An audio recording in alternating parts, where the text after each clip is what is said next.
Now, the dangers that have been created by these guys, a report came out by the Club of Rome called The First Global Revolution, Strategy for Surviving the World, and admits that the problems we face were created by them in the first place to create this dependency.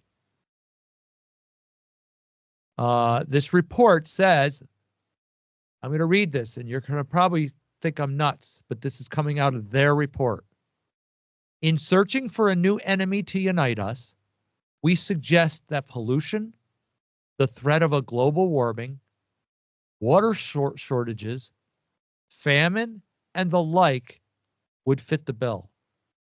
In their totality, in their interactions, these phenomena constitute a common threat which demands the solidarity of all peoples.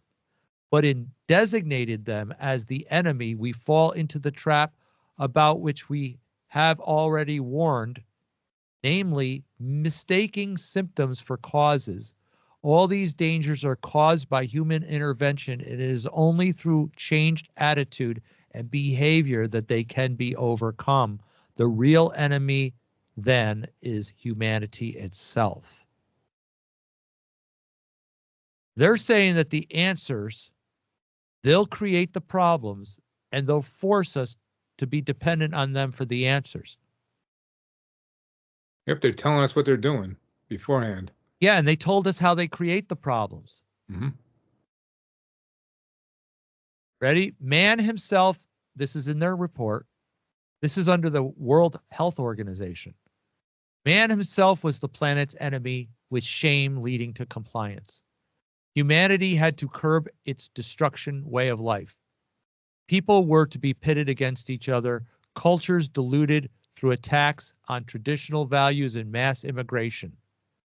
Seemingly truthful narratives were created about pollution, biodiversity loss, environmental degradation, climate pandemics. But the stories are twisted, used to attack our way of life and standard of living. National sovereignty is to be replaced by global governance. The pieces have been put into place step by step. Wow. Incredible. Tell me they don't have an agenda. So their perspective isn't that they don't believe they're causing the problem. They're doing it, but it's how they have been used. They're using this stuff to gain global compliance for the necessity of the New World Order, doing what they can to sell their need for world government. And it can't come from imposing dictatorship or mandating, because that's too obvious. So it's coming from bottom up by chipping away at pieces little by little, compliance towards the bigger picture. And they're basically doing a Hegelian dialectic. Mm-hmm. Exactly. And ordo ab chaos, the Freemason motto, order out of chaos. And they're creating the chaos, they say, for the betterment of society. We create the chaos to exaggerate it so that it shows that there's a need for us to come in and come up with the solutions.